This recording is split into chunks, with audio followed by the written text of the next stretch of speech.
हाँ जी। तो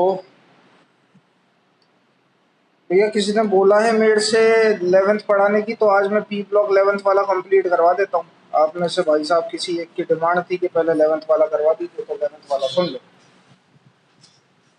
11th में मेनली आपके दो फैमिलीज इंक्लूड है, एक है बोरोन।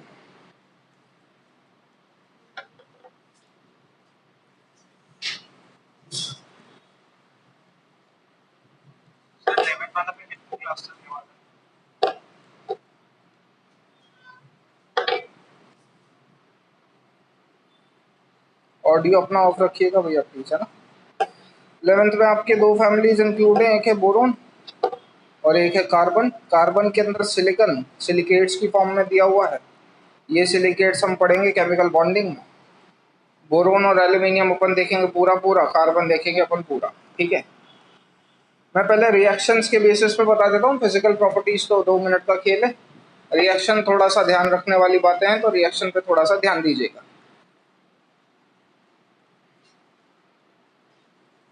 उम्मीद करता हूँ ये ग्रुप से परिचित होंगे आप सारे। ग्रुप 13 बोला जाता है इसको, ठीक है।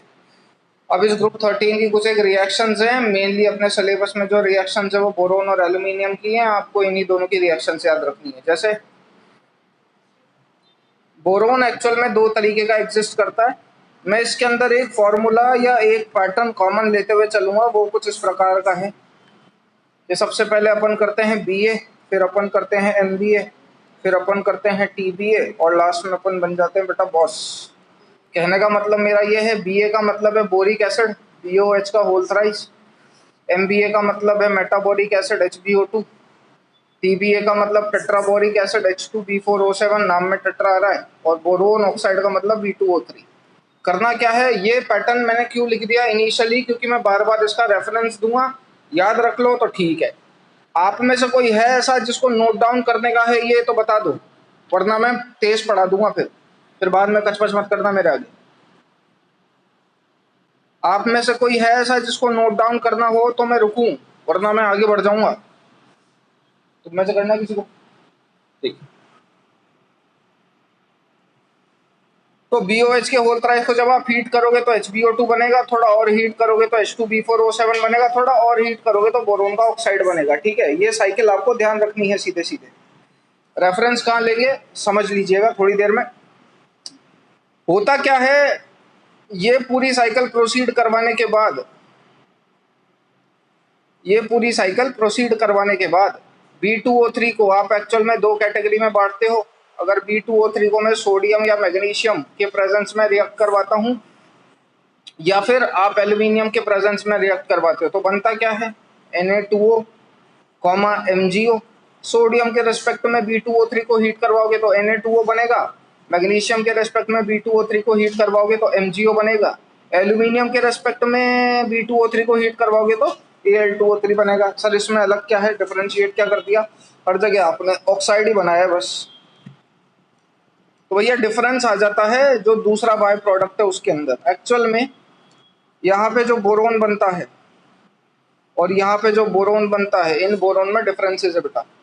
यहाँ पे जो बोरोन बनता है वो बनता है अमोर्फस, यहाँ पे जो बोरोन बनता है वो बनता है क्रिस्टलाइन, ठीक है। अमोर्फस बोरोन जो है वो ज्यादा रिएक्टिव होता है is that of what, crystalline boron. कहने का मतलब कई जगह आपको ऐसा लिखा हुआ मिलेगा, जैसे एग्जांपल के तौर पे मैं बता देता हूँ, boron on reacting with air does not give any product. But ये जो स्पेसिफिकेशन वैलिड है, ये किसके लिए वैलिड है, क्रिस्टलाइन के लिए भैया। एमोर्फस बोरोन रिएक्ट कर जाता है O2 से और B2O3 बना लेता है। तो थोड़े से केयरफुल रहिएगा प्रोडक्ट लिखते टाइम कि वो पूछ क्या रहा है। क्या बोला मैं, अमोर्फस बोरोन की रिएक्टिविटी ज्यादा होती है क्रिस्टलाइन से। तो बोरोन एयर के साथ रिएक्ट करके कोई प्रोडक्ट नहीं लेता, लेकिन ये यूजुअल किसकी बात चलती है भैया, क्रिस्टलाइन की। अमोर्फस बोरोन रिएक्ट भी करेगा ऑक्सीजन से, हालांकि हाई टेम्परेचर पे करता है वो अलग बात है, और प्रोडक्ट भी देगा B2O3 के साथ। यहाँ तक कोई प्रॉब्लम है? तो कुल मिला के अभी तक अपन ने क्या करा, अपन ने ये करा है BA MBA TBA boss. BA करेंगे, फिर MBA करेंगे, फिर TBA करेंगे, फिर बॉस बनेंगे। उसके बाद इस B2O3 को मैंने सोडियम मैग्नीशियम से अलग और एल्यूमिनियम से अलग रिएक्ट करवाया है। सोडियम मैग्नीशियम से आपको जो बोरोन मिलता है वो अमॉर्फस होता है, एल्यूमिनियम से आपको जो बोरोन मिलता है वो क्रिस्टलाइन होता है। अमॉर्फस बोरोन क्रिस्टलाइन के कंपेयर में ज़्यादा रिएक्टिव होता है। तो कई ऐसी चीज़ें आ जाएंगी जहाँ अमॉर्फस बोरोन तो रिएक्ट करके डिजायर्ड प्रोडक्ट नहीं दे पाएगा, लेकिन क्रिस्टलाइन बोरोन दे देगा। आगे बढ़ जाऊँ, इसमें कोई प्रॉब्लम है किसी को? रिपीट करना हो तो बता देना।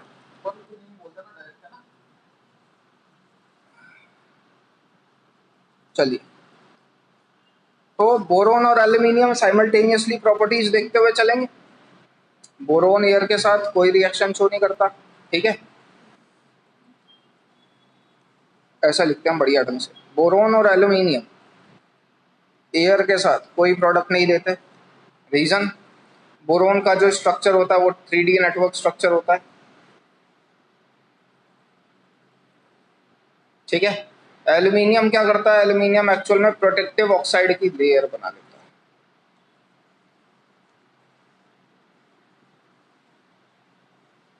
चल रही है, मैं कर रहा हूँ। ये तेरे को कैसे पता जब कर में रहूं तो नहीं होगी?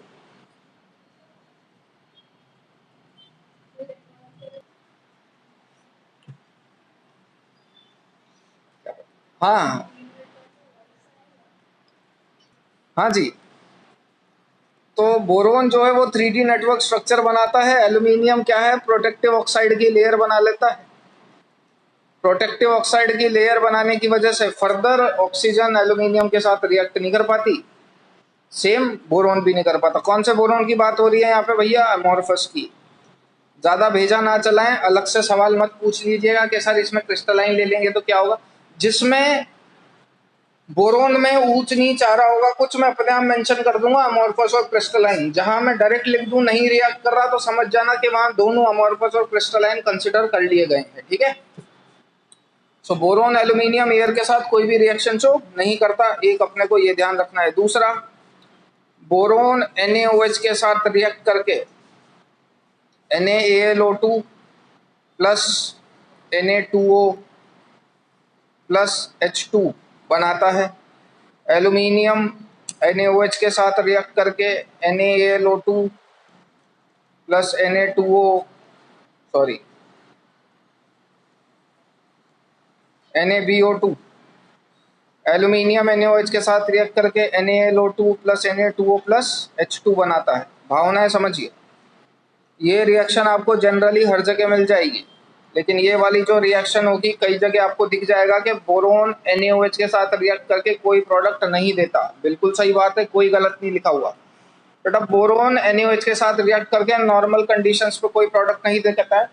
देखो, मैं क्लास में कई बार बोल चुका हूँ कि कोई भी चीज स्पॉन्टेनिटी की साइड अपने आप जाती है, ठीक है ना, लेकिन वो नॉर्मल कंडीशंस पे बोली जाती है। जबरदस्ती तो मैं किसी से कुछ भी करवा लूंगा, ठीक है। जब अपन बोलते हैं कि किसी का मेल्टिंग पॉइंट ज्यादा है या किसी का बॉइलिंग पॉइंट कम है, तो इसका मतलब ये नहीं है कि वो ढीठता दिखाएगा और वो मेल्ट या बॉयल ही नहीं होता, ठीक है। आप टेम्परेचर कंटिन्यूअसली बढ़ाए जाओ, एक टाइम ऐसा आएगा जब वो भी टूट जाता है। तो बोरोन की जब अपन बात करते हैं तो बोरोन NaOH के साथ नॉर्मल कंडीशंस पे रिएक्ट नहीं करता, लेकिन अगर आप फ्यूज्ड NaOH ले लोगे विद अ टेम्परेचर, फ्यूज्ड माने मोल्टन होता है, with a temperature of around 350 to 400 degree Celsius, data याद रखने की जरूरत नहीं है, तो ये बोरेट, सोडियम बोरेट का फॉर्मेशन कर देगा। एल्यूमिनियम के साथ नॉर्मल कंडीशंस में रिएक्शन चल जाती है, कोई डाउट? बोरोन की रिएक्शन आप रिएक्शन विद एयर के साथ देख चुके हो, रिएक्शन विद NaOH के साथ देख चुके हो। Next we will talk about reaction with water. पानी के बेसिस पे बात करोगे तो बोरोन हो चाहे एल्यूमिनियम, पानी के साथ वो कोई भी रिएक्शन शो नहीं करता। Reason same as that of the above, 3D network, protective oxide layer. Doubt हो तो पूछ लीजिए। क्या बचा? हाँ, रिएक्शन विद एसिड, ठीक है। तो जब मैं बोरोन की बात करता हूं तो बोरोन डाइल्यूट एसिड के साथ, डाइल्यूट एसिड बोले तो कौन, HCl ले लो, H2SO4 ले लो, तो इनके साथ ही कोई भी रिएक्शन शो नहीं करता। ऐसा क्यों? नाम में भैया क्या आ रहा है, डाइल्यूट आ रहा है। डाइल्यूट मतलब पानी बहुत ज़्यादा है, पानी ज़्यादा होने का मतलब पानी के साथ तो बोरोन वैसे ही रिएक्शन नहीं शो कर रहा था, तो इनके साथ भी वो रिएक्शन शो नहीं करेगा। दूसरी अगर बात करें अपन, बोरोन कॉन्सेंट्रेटेड के साथ रिएक्शन जरूर शो कर देता है, ठीक है। मतलब जैसे आप कॉन्सेंट्रेटेड HNO3 ले लो या H2SO4 ले लो, वो इनके साथ रिएक्शन शो कर देगा। जो गैस लिबरेट करेगा, बनाएगा क्या, बोरिक एसिड H3B। ये ध्यान रखना, आगे मैं आपको प्रिपरेशन पढ़ाऊंगा ऑर्थोबोरिक एसिड की, BOH का होल थ्राइस यही होता है, उसमें यही रिएक्शन वापस लिखी जाएगी। अगर भूल जाऊं तो याद खुद दिला देना। बोरोन की रिएक्शन HNO3 के साथ रिएक्ट करके वो क्या बनाता है, H3BO3 प्लस NO2। सेम यहाँ पे भी क्या बनेगा, H3BO3 प्लस SO2। जो गैस लिबरेट होगी वो कुछ इस तरीके की होगी। तो क्या बात करी अपन ने कि बोरोन डाइल्यूट एसिड के साथ कोई रिएक्शन नहीं शो करता, लेकिन कॉन्सेंट्रेटेड के साथ वो शो जरूर कर देता है और बोरिक एसिड बनाता है, साथ में गैस अकॉर्डिंगली लिबरेट करता है, वो अपन देख चुके हैं। आगे बात करूँ अगर मैं एल्यूमिनियम की,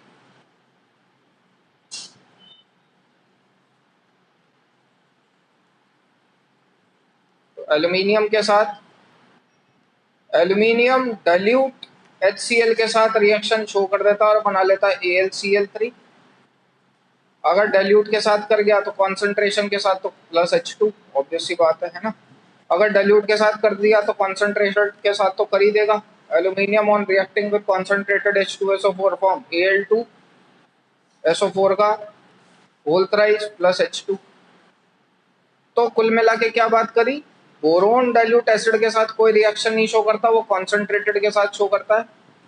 एल्यूमिनियम डाइल्यूट के साथ भी शो करता है और कॉन्सेंट्रेटेड के साथ भी शो करता है, ठीक बात है। लेकिन अगर आप बोरोन की रिएक्शन HNO3 से करवा दोगे, कौन सा HNO3 से, हाईली कॉन्सेंट्रेटेड HNO3 से, हाईली कॉन्सेंट्रेटेड बोले तो उसकी कॉन्सेंट्रेशन 80% या अबव हो, तो ये कोई प्रोडक्ट नहीं देता। फेंको नहीं करारे आलू और बेर, ये सारे गलीच लोग हाईली कॉन्सेंट्रेटेड HNO3 यानी कि 80% अबव अगर कॉन्सेंट्रेटेड ले लोगे HNO3 के साथ, तो उसके साथ कोई प्रोडक्ट नहीं देते, ध्यान रख लीजिएगा। डाउट हो तो पूछ लो, ठीक है। बोरोन कार्बन के साथ रिएक्ट करके B4C टाइप का कंपाउंड बनाता है, कोवलेंट कार्बाइड बोला जाता है इसको। ध्यान रखने वाली बात यह है, और अर्जी फर्जी चीज मत समझना, आजकल उन लोगों के यही धुन सवार रहती है, अंट शंट क्वेश्चन पूछते हैं, specifically which of the following is correct और इनकरेक्ट। ये जो बोरोन कार्बाइड होता है ये बहुत स्ट्रॉन्ग होता है, used in making bullet proof jackets, ठीक है, ध्यान रख लीजिएगा ये, ठीक है। बोरोन कार्बन के साथ रिएक्ट करके कोवलेंट कार्बाइड का स्ट्रक्चर फॉर्म करता है, जो कि बुलेट प्रूफ जैकेट्स बनाने के काम में आता है। सिमिलरली बोरोन नाइट्रोजन के साथ रिएक्ट करके BN टाइप का स्ट्रक्चर बनाता है, हेक्सागोनल शेप होती है इसकी, ठीक है। और अगर फर्दर इसे हीट करोगे तो भी ये BN ही बनाएगा, लेकिन क्यूबिकल शेप होती है इसकी,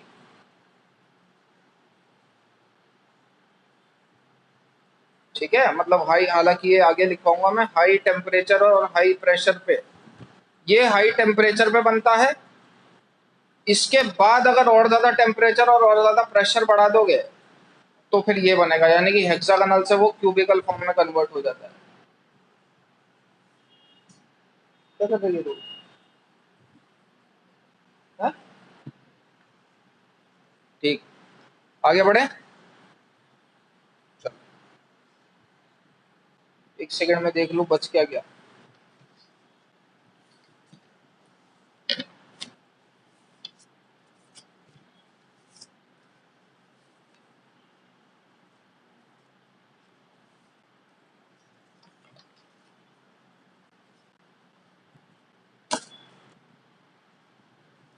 हाँ जी, एक छोटी सी बात आपको बता चुका हूँ, बोरोन N2 के साथ रिएक्ट करके Bn बनाएगा, एल्यूमिनियम N2 के साथ रिएक्ट करके Aln बनाता है, बोरोन का नाइट्राइड और एल्यूमिनियम का नाइट्राइड। बाकी गैलियम, इंडियम और थेलियम रिएक्ट करके नहीं बना सकते। क्यों?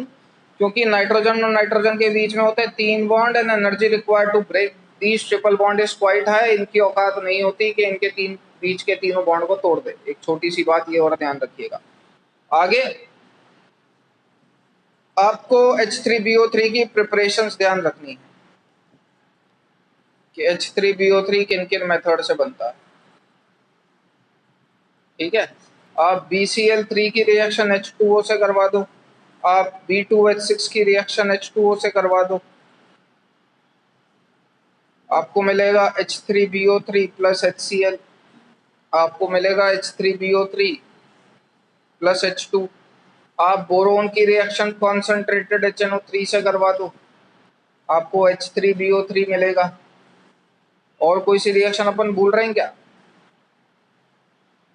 मैंने जो तुम्हें रिएक्शन याद रखने को दी थी वो हो गई। बोरोन की रिएक्शन कॉन्सेंट्रेटेड HNO3 से करवा दो, बिल्कुल ठीक है। ठीक, B2O3 का हाइड्रोलिसिस करवाओगे, H3BO3 मिलेगा। ये कहाँ से आया एक्चुअल में, ये मैं बता देता हूँ।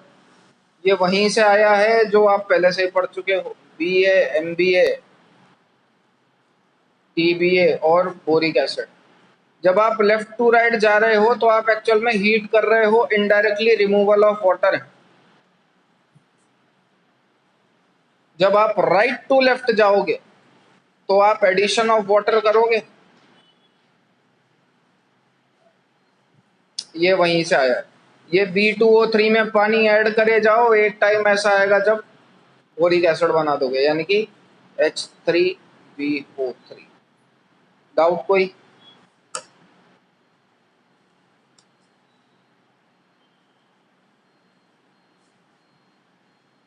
डाउट? नेक्स्ट Na2B4O7.10H2O, बोरेक्स बोलेंगे इसको। इसकी रिएक्शन HCl से करवाओगे, H3BO3 प्लस NaCl बनाएगा। पूरी मैकेनिज्म है इसकी, थोड़ी देर में पढ़ेंगे। 5 मेथड थे भैया, कौन कौन से? BCl3 की रिएक्शन H2O से करवा दो, B2H6 की रिएक्शन H2O से करवा दो, बोरोन की रिएक्शन कॉन्सेंट्रेटेड HNO3 से करवा दो, Na2B4O7.10H2O की रिएक्शन HCl से करवा दो, और और B2O3 की रिएक्शन H2O से करवा दो। ठीक है, इन तीनों के अंदर क्या फॉर्म होता है? H3BO3। एक छोटी सी बात और ध्यान रखनी है, टाइट्रेशन के अंदर शार्प एंड पॉइंट अगर आपको ऑब्टेन करना है, शार्प एंड पॉइंट उसे बोलते हैं जहां भिड़ते ही कलर चेंज हो जाए। तो करना कुछ नहीं है, आपको विसनल डायोल का यूज करना है। ठीक है, होना क्या है वो समझिए। H3BO3 H2O के साथ रिएक्ट करके, H3BO3 के रिस्पेक्ट में जब आप बात करोगे तो यहाँ पे जो प्रोडक्ट बनता है वो H प्लस प्लस BOH की होल पावर 4 माइनस प्रोडक्ट बनता है। तो जब मैं अगर इसकी स्ट्रक्चर बनाऊंगा तो BOH BOH BOH BOH। ठीक है, यहाँ माइनस लगा दीजिए। अब इसकी जब आप रिएक्शन विसनल डायोल से करवाओगे, मतलब OH CCHO C, पेज कम पड़ गया मेरे, होपफुली दिख रहा होगा, नहीं दिख रहा तो वापस दिखवा देते हैं, 1 मिनट रुक जाइए।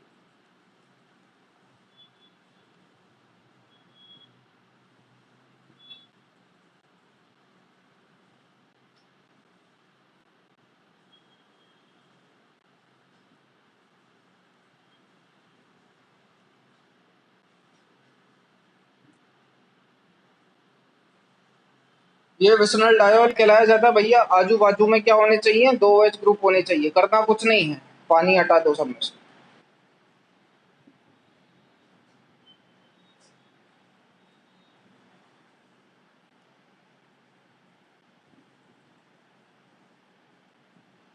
ठीक है, तो जो रिजल्टेंट प्रोडक्ट बन जाएगा वो क्या बन जाएगा? BO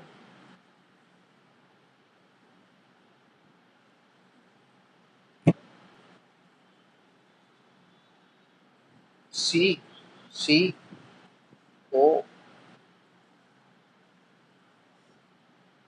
कुछ गलत बना दिया क्या अपन ने? अलग अलग कैसे बन रहा है प्रोडक्ट?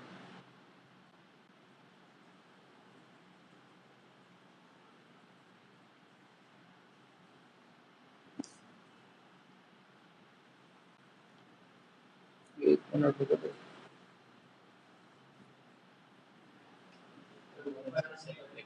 सॉरी, साइन चेंज कर देंगे भैया, है ना? फिर गलत लिख दिया ये।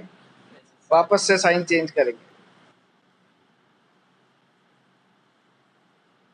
अब ठीक। तो वाटर हटा दो, ये रिजल्टेंट प्रोडक्ट होगा। इसके अलावा अगर आप कोई भी और रिएजेंट यूज करते हो तो आपको शार्प एंड पॉइंट नहीं मिल पाएगा। ये थोड़ी सी एक हल्का सा ध्यान रखने लायक बात। कोई डाउट हो तो पूछ लीजिए।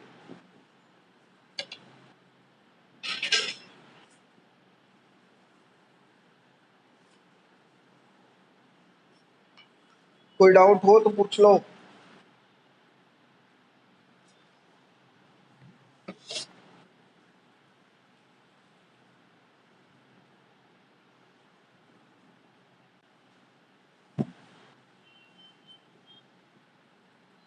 नहीं, आगे बढ़ते हैं। क्या क्या क्या? शार्प एंड पॉइंट ऑक्टेन नहीं हो पाता। शार्प एंड पॉइंट मतलब, sharp and point upon titration में वो बोला करते थे ना, जहाँ पे डालते ही और कलर चेंज मारना चाहिए। तो एक्चुअल में सीन क्या हो रहा है? OH being a bad leaving group, अगर आप कोई और रिएजेंट यूज करो, यहाँ से H2O क्या होता है? अच्छा लिविंग ग्रुप बन जाता है। अच्छा लिविंग ग्रुप बन जाता है तो उसकी लीव करने की टेंडेंसी बढ़ जाती है। इसके अलावा तो कोई और लिविंग ग्रुप यूज करेगा तो लीव होएगा ही नहीं, तो शार्प एंड पॉइंट ऑक्टेन नहीं हो सकता। उस बेसिस पे बोला जाता है। ठीक है, हाँ जी। नहीं रहेगा ना यार, ले बुरा क्यों मानता है ये? ले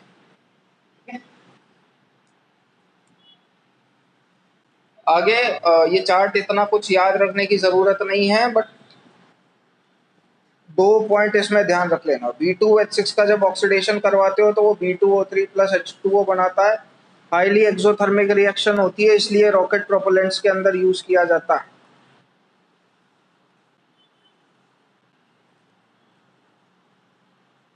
नेक्स्ट अगर अपन बात करें, अमोनिया के साथ अगर इसकी रिएक्शन करवाओगे तो ये B2H6.NH3 बनाएगा।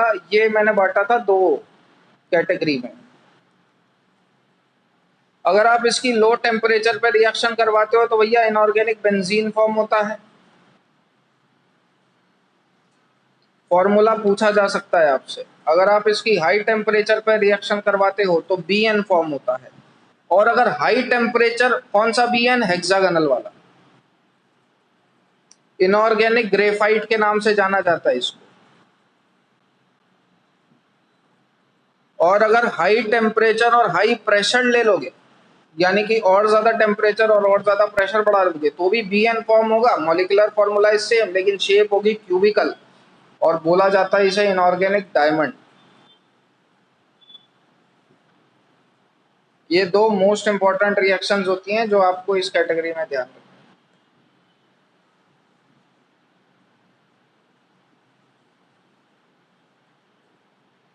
बोलो, बोरोन फैमिली में कोई तकलीफ?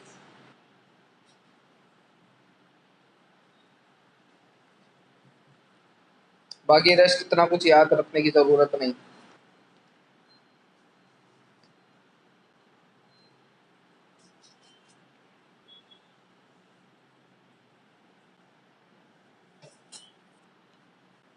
बोलिए भैया, वापस कोई सी चीज रिपीट करनी हो तो।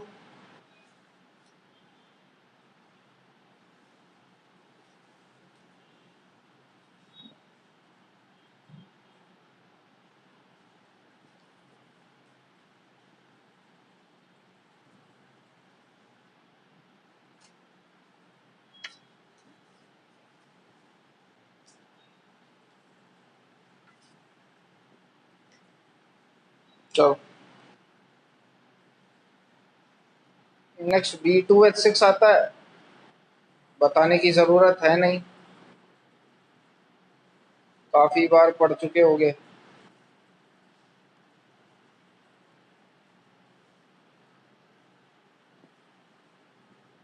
Three centre two electron, two centre two electron, terminal hydrogen 4 होते हैं, बॉन्ड लेंथ में वेरिएशन होता है। B2H6 के बारे में बताना है क्या?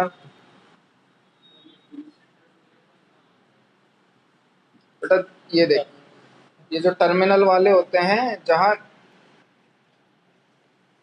लॉजिक से देखना सीधे सीधे, ये बी है, ये बी है, hydrogen hydrogen hydrogen hydrogen hydrogen hydrogen, तो शेयरिंग 2 इलेक्ट्रॉन की होगी लेकिन सेंटर 3 है, और एक है शेयरिंग 2 इलेक्ट्रॉन की होगी जब शेयरिंग, मतलब सेंटर 2 है और शेयरिंग ऑफ 2 इलेक्ट्रॉन हो रहा है, और इनमें सेंटर 3 है लेकिन शेयरिंग ऑफ इलेक्ट्रॉन 2 ही। तो होता क्या है, दोनों बोरोन का ऑक्टेट इनकम्प्लीट, तो यहाँ से क्या होता है, एक lone pair of electron partially donate होता है, 2 ही हुए ना, सेंटर कितना, 3, तो ये जो बॉन्ड होता है ये 3 सेंटर 2 इलेक्ट्रॉन बॉन्ड होता है। जबकि इनके बेसिस पे बात करूंगा मैं, कोने वालों के बेसिस पे, तो ये 2 सेंटर 2 इलेक्ट्रॉन, ठीक है। बॉन्ड लेंथ टर्मिनल वाले की कम होती है, एक्सियल वाले की ज्यादा, ठीक है।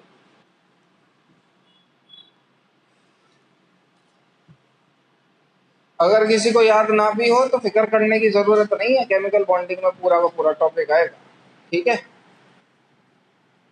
फिजिकल प्रॉपर्टीज की साइड देख लीजिए थोड़ा सा।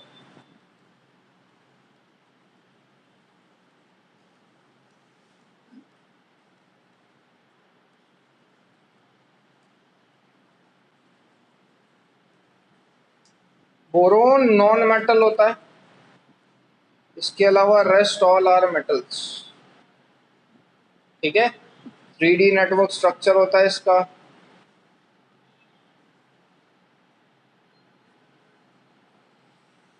ये 3D नेटवर्क स्ट्रक्चर होने की वजह से इसकी प्रॉपर्टीज में बहुत सारे चेंजेस आते हैं, ठीक है। पहला जो अपन रैंडम पढ़ते हैं बेटा, वो साइज पढ़ते हैं। साइज के अंदर जो वेरिएशन होता है वो ये होता है, गैलियम इस साइड क्यों शिफ्ट हो जाता है, क्योंकि इसके अंदर 3D इलेक्ट्रॉन्स का कॉन्ट्रैक्शन होता है। हमेशा ध्यान रखना, जो डी इलेक्ट्रॉन्स का इफेक्ट होता है, वो डी इलेक्ट्रॉन्स का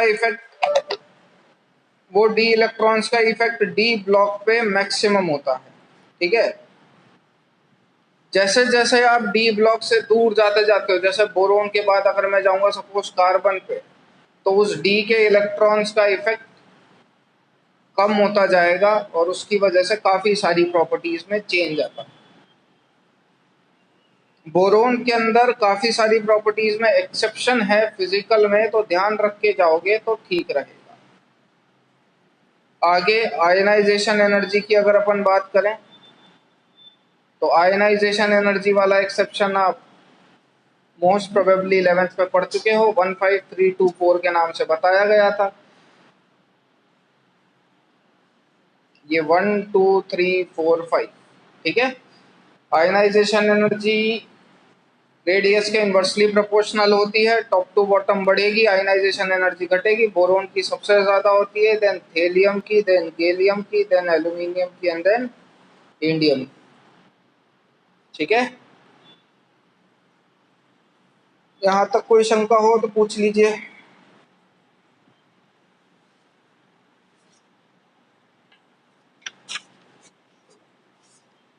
यहाँ तक कोई डाउट? अगले अपने 3 प्रॉपर्टीज आती है भैया, एक आ जाती है इलेक्ट्रॉन नेगेटिविटी, एक आ जाता है मेल्टिंग पॉइंट, और एक आ जाता है बॉइलिंग पॉइंट। बॉइलिंग पॉइंट के अंदर इतना कुछ खास डिफरेंस नहीं है, 3D नेटवर्क सॉलिड स्ट्रक्चर होने की वजह से बोरोन का बॉइलिंग पॉइंट होता है सबसे ज्यादा। मेल्टिंग पॉइंट में थोड़ा सा ध्यान रखना है, बोरोन का मेल्टिंग पॉइंट सबसे ज्यादा होता है, गैलियम का मेल्टिंग पॉइंट सबसे कम होता है। रीजन कायदे से देखा जाए तो आपके सिलेबस में नहीं है, स्टिल अगर रीजन जानना है तो सुन लो, उसके माता आ गई अगर वो पूछ ले तो। गैलियम की एक्चुअल में जो स्ट्रक्चर होती है वो बहुत अनयूजुअल होती है।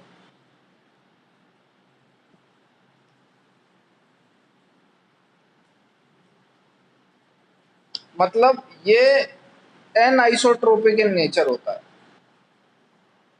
मतलब इसकी जो स्ट्रक्चर होती है वो एन आइसोट्रोपिक इन नेचर होती है। एन आइसोट्रोपिक इन नेचर माने different properties in different direction, ठीक है। एन आइसोट्रोपिक इन नेचर का मतलब different properties in different direction. ये different properties in different direction होने की वजह से इसका मेल्टिंग पॉइंट लीस्ट हो जाता है। बोरोन का तो रैंडम अपनी जगह टॉप मोस्ट पे रहना, उसका टॉप मोस्ट पे रहता है, ठीक है।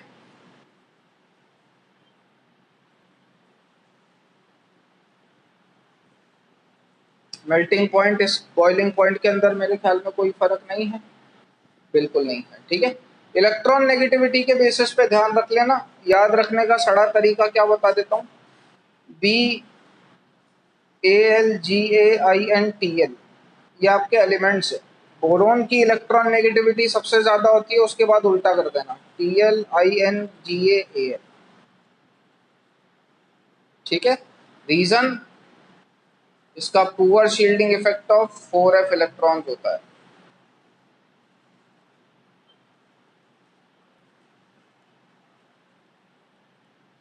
ठीक है। साइज बढ़ने की वजह से, सॉरी, लेंथेनॉइड कॉन्ट्रैक्शन बढ़ने की वजह से इलेक्ट्रॉन नेगेटिविटी बढ़ जाती है, क्योंकि इलेक्ट्रॉन्स के आउटर मोस्ट के इलेक्ट्रॉन्स के ऊपर फोर्स ऑफ अट्रैक्शन बढ़ जाता है, ठीक। यही आपकी फिजिकल प्रॉपर्टीज है। कोई से एक्सप्लेन करनी हो तो बता दीजिए, बोल दीजिए। और वापस बता देंगे। हाँ भैया, तुम्हें यहाँ खत्म हो जाता है आपका कौन, बोरोन की फैमिली, ठीक है। Next we'll talk about carbon.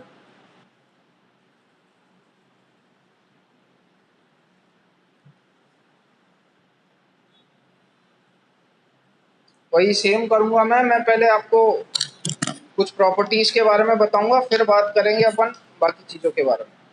सबसे पहले बात करते हैं रिएक्शन विद ऑक्सीजन।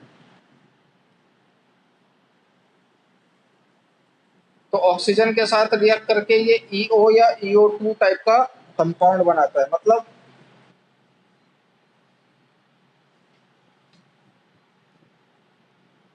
सीओ बनेगा, एसआईओ बनेगा, जीईओ बनेगा, एसएनओ बनेगा, पीबीओ बनेगा। CO2 बनेगा, SiO2 बनेगा, GeO2 बनेगा, SnO2 बनेगा, PbO2 बनेगा। ये जो होते हैं ये एम्फोटेरिक इन नेचर होते हैं।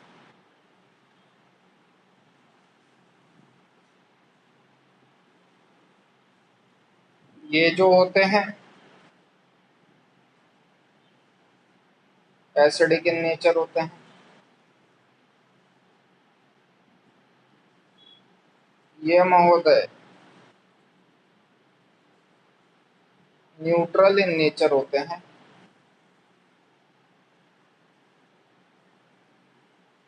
और ये भाई साहब अनस्टेबल होते हैं। अनस्टेबल होने का सेंस क्या है वो समझ लीजिए।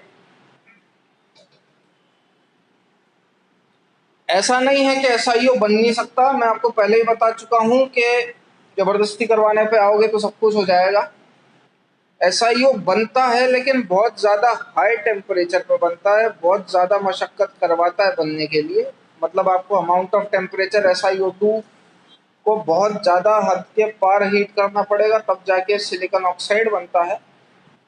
इसलिए कंपैरेटिवली अपन इसे अनस्टेबल बोलते हैं, ठीक। आगे एक छोटी सी बात समझिए। हायर ऑक्सीडेशन स्टेट की स्टेबिलिटी डाउन द ग्रुप घटती है, लोअर ऑक्सीडेशन स्टेट की स्टेबिलिटी, ध्यान से जवाब देना, डाउन द ग्रुप बढ़ती, Pb+2 Pb+4 Sn+2 Sn+4। Inert pair ये क्यों होता है भैया? Because of inert pair effect.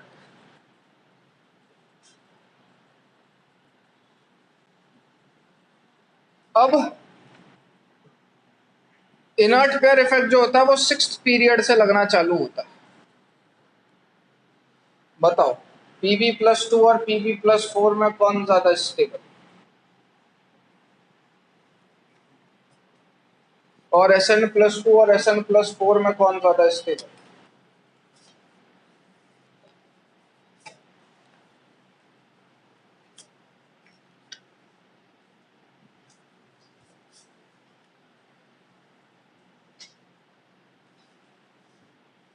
Pb+4 ज्यादा स्टेबल है, और Sn+4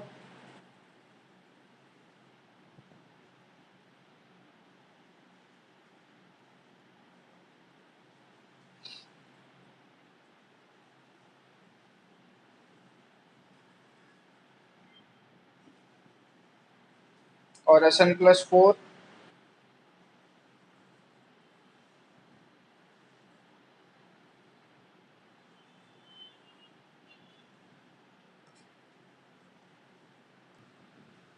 सिम्मी ग्रेवाल संग प्रभुदेवा। हायर ऑक्सीडेशन स्टेट की stability down the group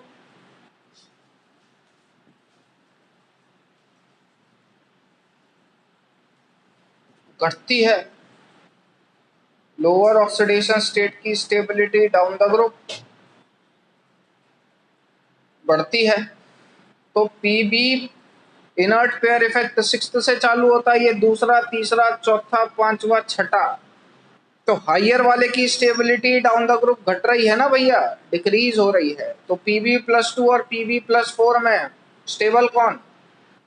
Pb+2 stable है। तो कहने का मतलब अगर Pb को मौका मिला तो वो कहाँ आना चाहेगा? Pb+2 में। Pb+2 में आना चाहेगा, मतलब इसका क्या हो रहा है? रिडक्शन। मतलब ये किसकी तरह एक्ट करेगा? ऑक्सीडाइजिंग एजेंट की तरह। ठीक है। Sn+2 और Sn+4 में कौन ज्यादा स्टेबल? Sn+4। तो मतलब Sn+2 कहाँ आना चाहेगा? Sn+4 में। मतलब ये खुद क्या हो रहा है? ऑक्सीडाइज। तो सामने वाले को क्या करेगा? Reduce. Means Sn+2 act as very good reducing agent. Repeat करना है तो बता दो।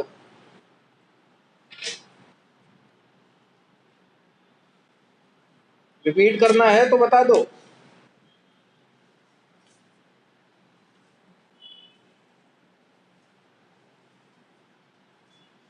ठीक है, तो ध्यान रखना, इसके बेसिस की रिएक्शन बहुत ज्यादा आएंगी। कहने का मतलब मेरा ये है कि अगर आपका SnCl2 से आप किसी की भी रिएक्शन करवाते हो तो SnCl2 खुद कहाँ जाएगा भैया? SnCl4 में। ठीक है ना, खुद क्या हो रहा है? वो ऑक्सीडाइज, और सामने वाले को क्या कर देगा? रिड्यूस। अब उस रिडक्शन की एक पूरी की पूरी लिस्ट है, जैसे KMnO4 K2Cr2O7। अब ये लिस्ट हर जगह वैलिड होती है, डी ब्लॉक में भी देखोगे सेम पाई जाएगी। Ag+, ये थोड़ा सा ज्यादा इंपॉर्टेंट होता है, क्यों बता दूंगा। Fe+3 मैं लिस्ट बना रहा हूँ, लिख लेना। SnCl2 से अपन चलेंगे SnCl4। किसको काय में कन्वर्ट करता है वो देख लीजिए। ऑब्वियस सी बात है, सामने वाले का क्या करेगा? खुद का क्या कर रहा है? ऑक्सीडेशन। तो सामने वाले का करेगा reduction. KMnO4 K2Cr2O7 Fe+3 HNO2 Ag+, Hg2Cl2। कितने लिखे थे यार?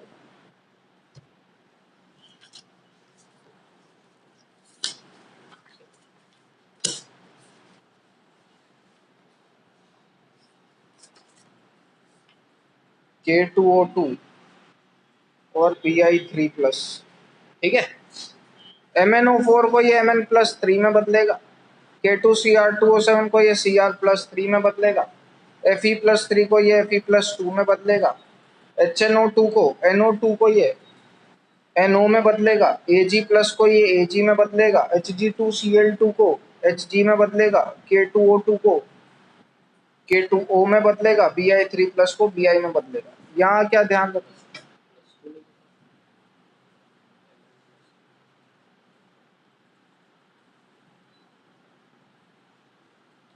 यहाँ ध्यान रखना, ये बनेगी ब्लैक पीपीटी। Ag+ से Ag इसे बोलते हैं कोलोइडल सोल, ठीक है ना। इसका एक और नाम होता है जिसको बोला जाता है पर्पल ऑफ क्लॉसियस या क्लैशियस, जो बोलना चाहो बोल लो। इंपॉर्टेंट बात बस इतनी सी, पूछ ले तो जवाब दे देना। आगे होता क्या है, जब अपन SN की बोतल लेते हैं तो उसके अंदर आप एक टिन का टुकड़ा डालते हो, उस बोतल के अंदर SnCl2 गैस है, उस बोतल के अंदर SnCl2 गैस है, तो आप उसके अंदर एक SN का टुकड़ा डालते हो। क्यों? ऑक्सीडेशन से प्रिवेंट करने के लिए। सीन क्या होता है एक्चुअल में, SnCl2 का जब आप ऑक्सीडेशन करवाते हो तो वो बदल जाता है SnCl4.SnO2 में। अब मेरे को क्या करना है, मेरे को इस ऑक्सीडेशन को प्रिवेंट करना है, कम प्रोपोर्शनेशन करना है मेरे को इसका।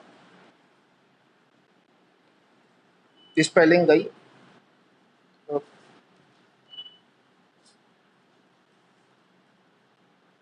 SnCl2 का जब अपन ऑक्सीडेशन करवाते हैं तो वो SnCl4.SnO2 बनता है। मेरे को इसका कम प्रोपोर्शनेशन करना है। वो कैसे करूंगा, ये SN का टुकड़ा अपन ने इसलिए डाला था उसके अंदर। होता क्या है, SnCl4.SnO2 फर्दर SN से रिएक्ट करके SnCl2.SnO बना देता है। इस तरीके से आप ऑक्सीजन का प्रोपोर्शन कम कर देते हो। इसलिए SN की बोतल के अंदर आप हमेशा SN का टुकड़ा डाल के रखते हो, सो दैट इसका SN का फर्दर ऑक्सीडेशन प्रोटेक्ट करवाया जा सके। डाउट है यहाँ तक कोई तो पूछ लीजिए।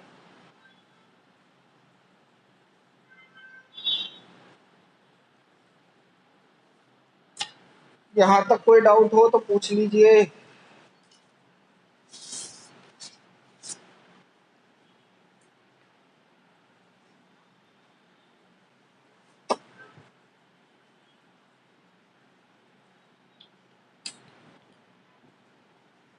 डन, चलो आगे देखो भैया। PbO एक्चुअल में रेड कलर का होता है, इसको जब आप हीट करते हो तो ये बन जाता है PbO येलो में। नाम ध्यान रखिएगा इसका, लिथार्ज बोलते हैं इसको, मैसिकॉट बोलते हैं इसको,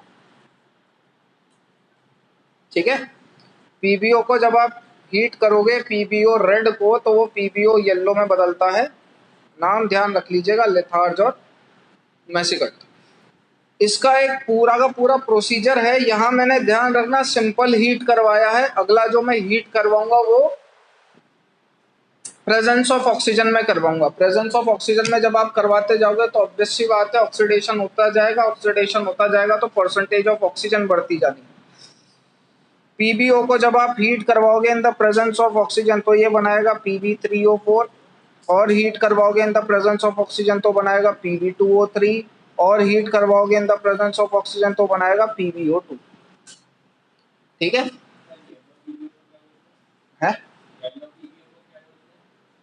मैसिकल। PbO रेड कलर का होता है, ये रेड ऑरेंज कलर का होता है, ये ब्लैक ब्राउन कलर का होता है, और ये रेड ब्राउन कलर का होता है। ठीक है। चुटकी भर सिंदूर की कीमत तुम क्या जानो शैलेश बाबू, वो ये है। ठीक है, ध्यान रखिएगा। 2 मिनट में देख लूँ कुछ बच रहा है क्या कार्बन में, वरना कार्बन भी आपका अप्रॉक्स खत्म हो चुका है। हाँ सॉरी, एक बहुत इंपॉर्टेंट चीज मैं बताना भूल गया। रिएक्शन विद हेलोजन, ठीक है। रिएक्शन विद हेलोजन में क्या सीन है, कार्बन हेलोजन से डायरेक्ट रिएक्ट नहीं करता। फालतू बात मत बोलिएगा सर हमने तो देख लिया CCl4, बुद्धू बना रहे हो, ऐसा कुछ नहीं होता है भैया। यूं नहीं कह रहे कि कार्बन हेलोजन के साथ कंपाउंड नहीं बनाता, बनाता है लेकिन डायरेक्ट नहीं बनाता। क्यों? क्योंकि कार्बन को जब आप हेलोजन से रिएक्ट करवाते हो और हेलोजन से रिएक्ट करवा के आप एक्चुअल में जो कंपाउंड बनाना चाह रहे हो, इस रिएक्शन में very high amount of energy release होगी।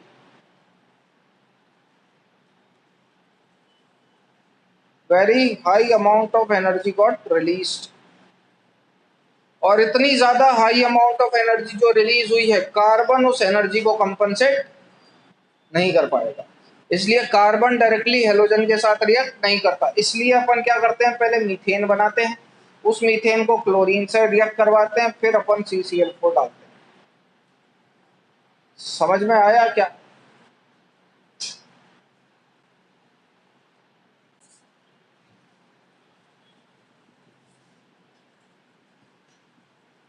समझ में आया? एक और छोटी सी चीज जो अपने को ध्यान रखनी है, पूछी पहले भी जा चुकी है, वापस पूछी जाएगी। SnF4 और PbF4, ये दो ही ऐसे टेट्राहेलाइड के कंपाउंड है जो आयनिक इन नेचर होते हैं। बाकी इस फैमिली का हर टेट्राहेलाइड का कंपाउंड कोवलेंट इन नेचर होता है। ध्यान रखिएगा इस बात को, ठीक है। SnF4 और PbF4 सिर्फ यही आयनिक इन नेचर होते हैं, बाकी हर कंपाउंड टेट्राहेलाइड का कोवलेंट इन नेचर होता है। आगे बात करें, फॉर्मिक एसिड का जब आप डिहाइड्रेशन करवाते हो in the presence of concentrated H2SO4, तो गैस लिबरेट होती है, वो होती है CO।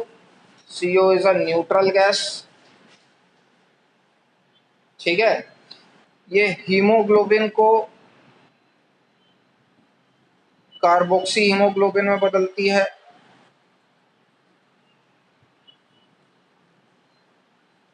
और CO is a green house gas. ये स्टेटमेंट फॉल्स है, ध्यान रखिएगा इस बात को।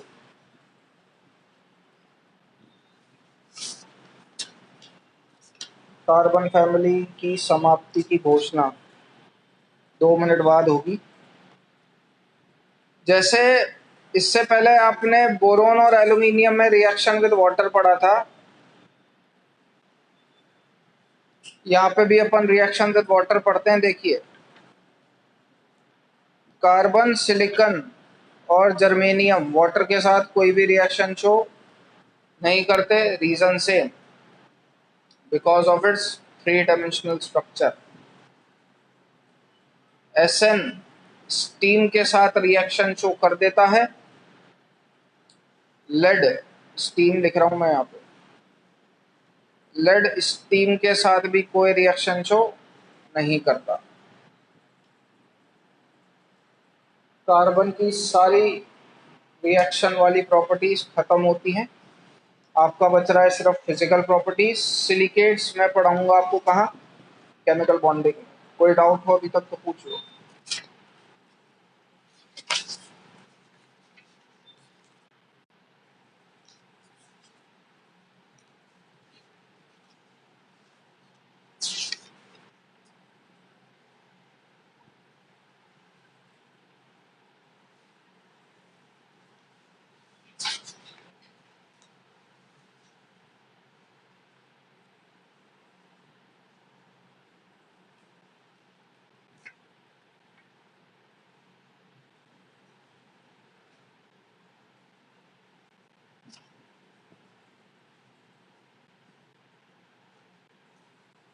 नहीं,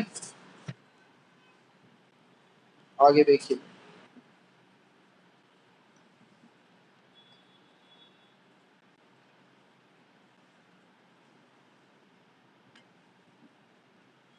पहली बात करेंगे कार्बन के अंदर फिजिकल प्रॉपर्टी में साइज की, तो साइज डाउन द ग्रुप बढ़ती है, बताने जैसा कुछ नहीं है, ठीक है, दूसरी बात करेंगे आयनाइजेशन एनर्जी की। ये दोनों गुलाटी मारते हैं।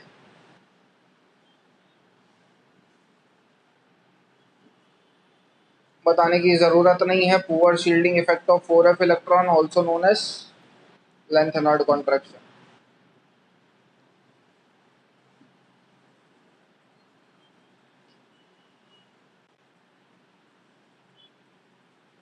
थर्ड आ जाती है इलेक्ट्रॉन नेगेटिविटी। कार्बन के बाद अप्रोक्स सबकी इलेक्ट्रॉन नेगेटिविटी बराबर होती है।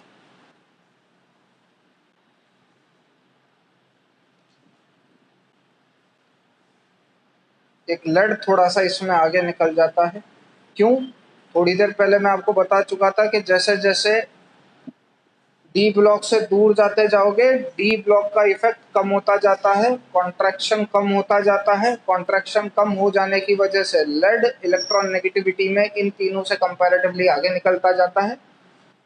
डी ब्लॉक का एलिमेंट या डी ब्लॉक का कॉन्ट्रैक्शन जैसे जैसे आप लेफ्ट टू राइट जाओगे तो ये कॉन्ट्रैक्शन एक्चुअल में नाइट्रोजन की फैमिली तक चलता है। नाइट्रोजन के बाद डी के इलेक्ट्रॉन्स का कोई भी इफेक्ट एलिमेंट्स पे नहीं रहता, वहां पे आके बिल्कुल खत्म हो जाता है। वही सेम रीजन है इसका। तो अगर मैं फाइनल ऑर्डर लिखूं इलेक्ट्रॉन नेगेटिविटी का तो वो ये होता है।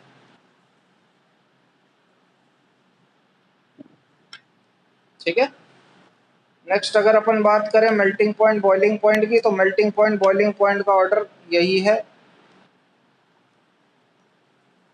काजोल, सिम्मी और ग्रेवाल ये तीनों नेटवर्क स्ट्रक्चर होने की वजह से इनका मेल्टिंग पॉइंट और बॉइलिंग पॉइंट बहुत ज़्यादा होता है। ठीक है। आगे बात करेंगे कैटिनेशन टेंडेंसी की। तो कैटिनेशन टेंडेंसी में एक बात ध्यान रखना,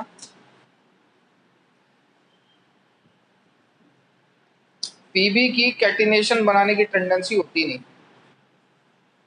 क्यों?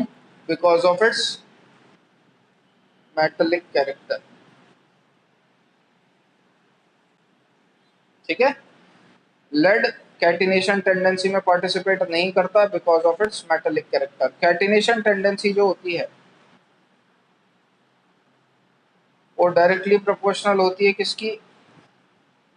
सिंगल बॉन्ड स्ट्रेंथ के।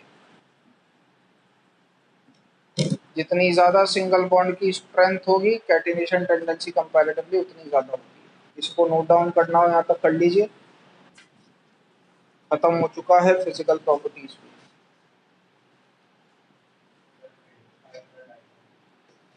क्या मतलब उसकी फिजिकल प्रॉपर्टीज बताओ, वो केमिकल बॉन्डिंग में सिलिकेट, ग्रेफाइट, डायमंड, ये सारा काम जब आप एलोट्रॉप्स कर। ठीक है। N2O, NO, CO ऑक्साइड्स सारी चीजें हम आप करते हैं। ठीक। बाकी सुनना हो तो सुन ले, ये कोई बड़ी बात नहीं। बुक बुक खोल के बैठा है क्या? बुक खोल के बैठा है क्या? देख, ग्रेफाइट का जो स्ट्रक्चर होता है वो कुछ ये, डायमंड का जो स्ट्रक्चर होता है वो कुछ ऐसा होता है। हर कार्बन 4 कार्बन से बॉन्ड बना रहा होता है।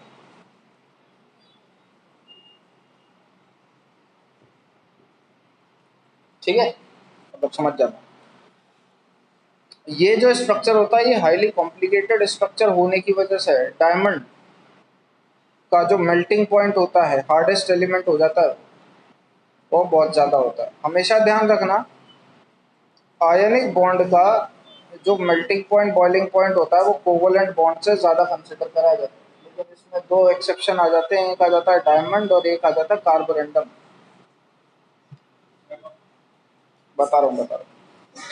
ये दोनों जो एलिमेंट्स हैं इन दोनों का मेल्टिंग पॉइंट आयनिक के किसी भी बॉन्ड से ज़्यादा रहता है।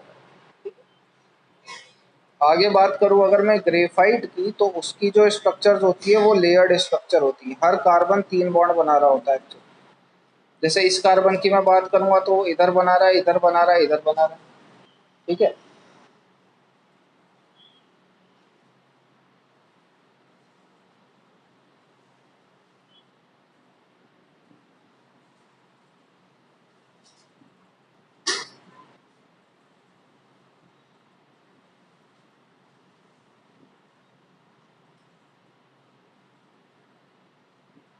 मतलब ड्राइंग पे मत जाना, तो दिखी गई होगी तेरे को एक लेयर, ऐसी लेयर नीचे होती है।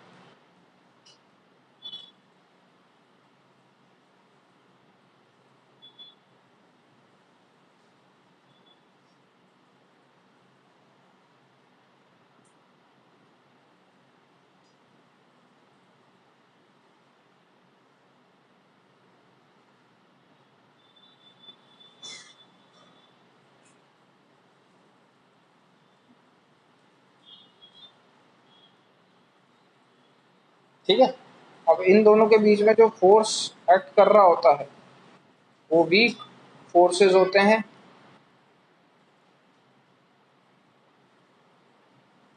इस वजह से इनके बीच की आपस की स्लिपरी स्लिपरी होने की वजह से they used as a variable, या कंपैरेटिवली बोले तो लेयर्ड स्ट्रक्चर होने की वजह से जो स्ट्रेंथ हो जाती है वो बढ़ती है। ठीक है, बाकी रेस्ट इसके बारे में डिटेल अपन केमिकल बॉन्डिंग में पढ़ेंगे। कार्बन 60 फुल रिंग नाम सुना होगा, तो वो सारे जो डिटेल है वो केमिकल बॉन्डिंग में बताऊंगा। ठीक है, तो भैया यहाँ खत्म हो जाता है बोरोन और कार्बन। कार्बन के अंदर एक सिलिकन है, सिलिकन के अंदर आपके सिलिकेट्स दिए हुए हैं। सिलिकेट्स अपन नेक्स्ट क्लास में पढ़ेंगे, नेक्स्ट क्लास में नहीं पढ़ेंगे, केमिकल बॉन्डिंग में पढ़ेंगे। हाँ, ग्रेफाइट डायमंड और